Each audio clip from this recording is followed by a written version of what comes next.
Saludos cordiales amigos de mi lindo Ecuador para los países de habla hispana. Bienvenidos a Hablemos de Psicología, el maravilloso y fascinante mundo del comportamiento humano descrito, explicado por un profesional de las ciencias psicológicas que tenemos título universitario y registro profesional.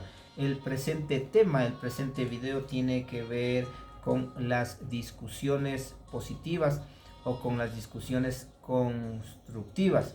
Esto quiere decir que nosotros podemos discutir, podemos dialogar, podemos nosotros entrar en controversia, podemos nosotros irnos a ir aclarando las cosas, pero buscamos ese camino de que sea constructivo, positivo, creativo, es decir, que te dé un camino, que te dé un aliento para que esa discusión no se quede en el remordimiento, en el dolor, se llegue a la agresión física y posiblemente tú te quedes más herido y lastimado y así se queda con ese malestar de una discusión. La discusión tiene que seguirse sus pasos también, porque cuando uno aprende un lineamiento, una guía, tiene una capacidad para saber hacia dónde va caminando y de esa manera construye y aprende a discutir, pero positivamente. Uno de los primeros elementos, uno de los primeros momentos que uno debe de aprender es que uno tiene que manejar el control emocional. ¿Qué quiere decir eso? Que tú no tienes que dejarte airar, es decir, que no te debes encerrar en las iras, en el coraje, en la rabia, en la indignación, en la frustración, en la angustia, en la violencia. Eso tienes que tú aprender a tener ese control, esa tranquilidad, porque es una discusión para buscar soluciones, es un momento para ver qué hacemos, porque así hay que verlo. El segundo elemento para la discusión constructiva, tienes que aprender que todo problema, toda dificultad, toda controversia, toda discusión tiene caminos, tiene salidas, tiene soluciones. Es decir, hay que buscar las soluciones y no buscar a la responsabilidad o a los doctores de por qué te llevaron esa situación. También la pelea constructiva implica que uno tiene que abordar un solo tema, es decir, discutir sobre esa situación muy puntual, desarrollar el malestar que tienes, desarrollar cuál es el choque que está teniendo, pero no poner otras discusiones ni tampoco salirte de ese cuadrilátero, digamos, para que tú sepas que de eso van a resolver el problema.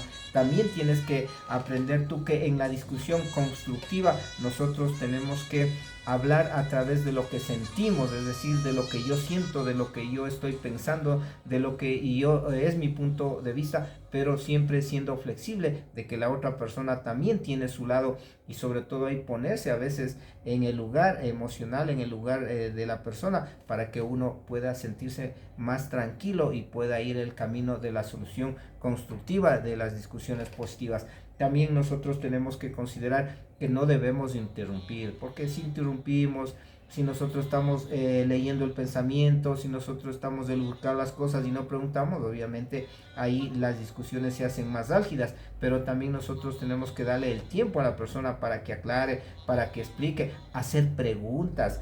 Intentar llegar a compromisos, porque también eso es a qué nos comprometemos o cómo ve usted la solución o qué podemos hacer, o veamos el término medio, veamos cómo los dos salimos ganando de esta situación. Entonces ahí es donde tú alientas con actitudes positivas para que la pelea sea constructiva.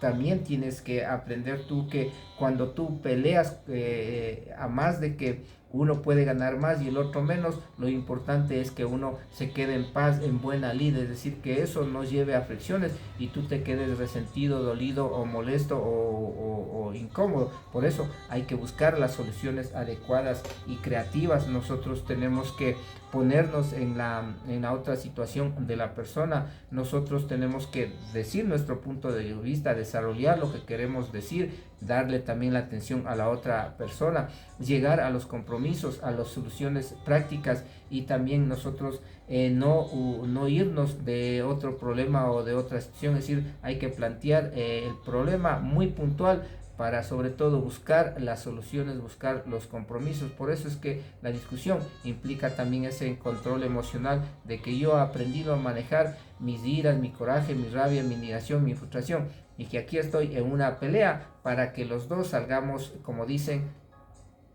tranquilos, para que los dos salgamos en buena lid, para que los dos salgamos satisfechos. pero también implica que en una pelea constructiva, en una pelea positiva, a veces nosotros tenemos que ceder. ¿Para qué? Para evitar que se conflictúe el problema, y eso tenemos que nosotros considerar que debemos de poner todo el interés, las ganas y la dedicación cuando se trata de personas muy allegadas a nosotros. Por eso es que la pelea constructiva o la discusión positiva es algo que nosotros tenemos que aprender. Nos vemos en otro video de Hablemos de Psicología. Soy Homero Mena, es catedrático universitario con 8 libros escritos, 2 programas de psicología y 700 videos en el YouTube. Nos vemos.